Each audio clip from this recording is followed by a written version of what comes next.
from New York, here is I've Got a Secret, starring Steve Allen.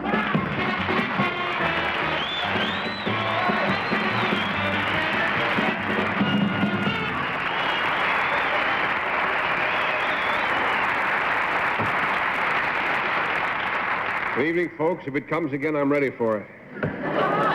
Welcome to another edition of I've Got a Secret. Now, don't panic, ladies and gentlemen. For all of those of you who out west who missed out on the great blackout, this is a small rerun brought to you by Con Edison. Okay, fellas, put another quarter in the meter. I don't know why they didn't think of that. Anyway, let's meet the members of our panel now that the lights are back on. First of all, Betsy Palmer. Next, Bill Cullen. Next, Bess Meyerson. And Henry Morgan.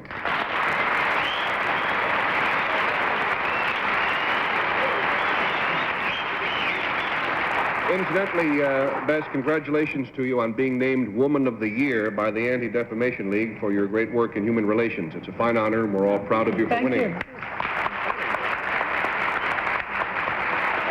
Now, we'll get our game rolling right along and bring in our first contestant, please.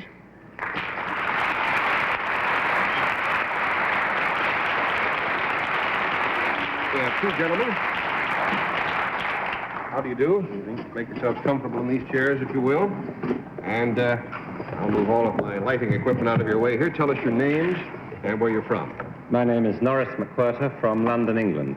My name is Ross McWhirter from London, England. These gentlemen panel are authors, and they have brought along a copy of a book. There's a copy over there, but don't look at it just yet, please. Gentlemen, if you'll whisper to me now, we'll give our audience a little more information about this book. Remarkable. But now comes the really incredible part.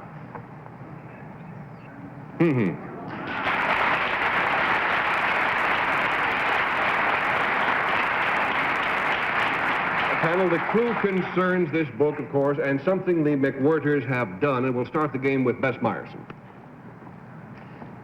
May I call you, is it Norris? Yes? Yes, Norris. Did you collaborate on the writing of this book? With my brother, yes. Yes, from the very beginning. Right from the beginning. Does it have anything to do with the idea of the book? The No. theme? No. Is it fiction? No. Is it about a real-life experience that you both experienced? No. Is it about someone we would know? No. All right. Well, there's a certain sense in which you might get a yes to that question, but no is a better answer, I suppose. Henry? Well, is it biographical? No. Well, Steve, you said there's a better sense. There's a sense, I should say, in which the question could be ambiguously interpreted. Oh, that's nice. Is it a technical book of any kind? No, not in the understood sense. I beg your pardon? No, not technical. Yes. Is it something that you both studied about at one time? Yes, so we studied the contents. You studied The contents of the book, yes. Yeah. Is it in some particular field such as archaeology? Archaeology is included, but it's not. It's up there. $40 down. That's a good answer. That'll tip you off to quite a bit. Betsy? Does it make any difference whether we know what the contents of the book, what the book is about? Yes, it would help a lot. It would help a lot. It has nothing to do with are these books identical?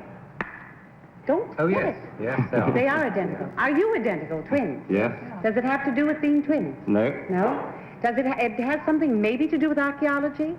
Or an Included. encyclopedia? Yes. What type book is it? Yeah. It's an encyclopedia? Good thought. Bill, $60 I know the down. name of the book, but what's the next part of the secret? You said they wrote a remarkable book and...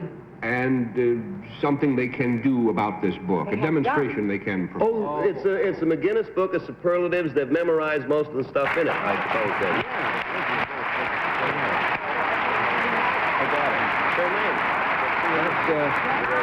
That's just about the idea, Bill. I had one of the first copies of that book come out because I am a bug on research, so it's about a year and a half, 2 years ago, at least 2 years ago. It is indeed the famous Guinness Book of World Records, Guinness which Book, contains over 10,000 world records, facts, and statistics. And the secret is, as you've already discovered, Bill, that they have not just collected these items and facts, they have memorized them as well. It's really fantastic. What's in here? I didn't know that. Yeah, you have a Where's copy mine of the book over there. Don't look at it just yet, but we'll tell you about that in a moment. May I ask just a question that I've often wondered about? Who had the largest, this is all about the biggest, the tallest, the shortest, the long, who had the largest family in the world? Oh, that's quite easy. I think a Russian woman called Madame Fyod Vasile had 69 children in 27 confinements.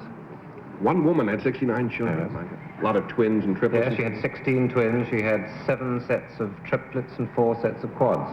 And 2 in an airplane. What kind of facts would you say are the most difficult to prove? The most difficult facts, I think, are concerning human beings because on the subject of longevity, for instance, there's more lying and deceit and falsehood than any other subject. And birth certificates haven't been going all that long. I see. Well, now, Betsy, if you'd open that book that we have wrapped up there, and turn to the index in the back of the book, of course, and just run your finger over one page or another at random, and just pick any subject, and we'll see if these gentlemen can... Pick a subject in the index. Yes. All right. Fire escapes, tallest. The tallest fire escape in the world is built by the Karl Metz Company of Germany, and hasn't been marketed outside that country. Where was it built, though? Where was it built? Yes, it was built for what? It was built for fire escapes.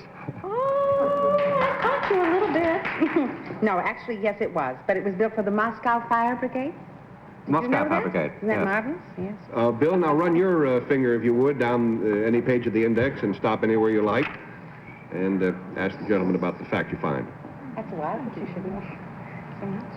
Pacing. First, fastest, richest. Race. But pacing, this is horse pacing. Yes, sir. Adios Butler is the famous pacing horse. And the great thing there, of course, is to beat the mile in under 2 minutes. 1 minute 55 and 2/5, I think you'll find is the record. Now, Bess, you try it, Bess. You pick something at random and see how the fellows do. All right. How about honorary degrees? The record for honorary degrees is held by a former president of the United States, Mr. Hoover, with, I think, 84.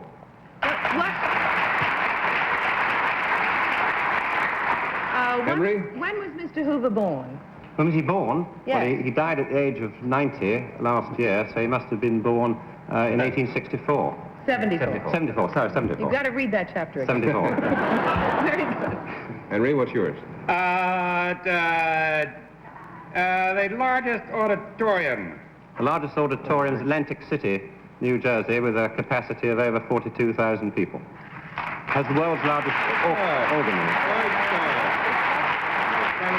Well, gentlemen, we're sure that your book can keep people interested as long as there are interesting facts in the world to record. So thank you so much for having joined us tonight. It was a pleasure to meet you.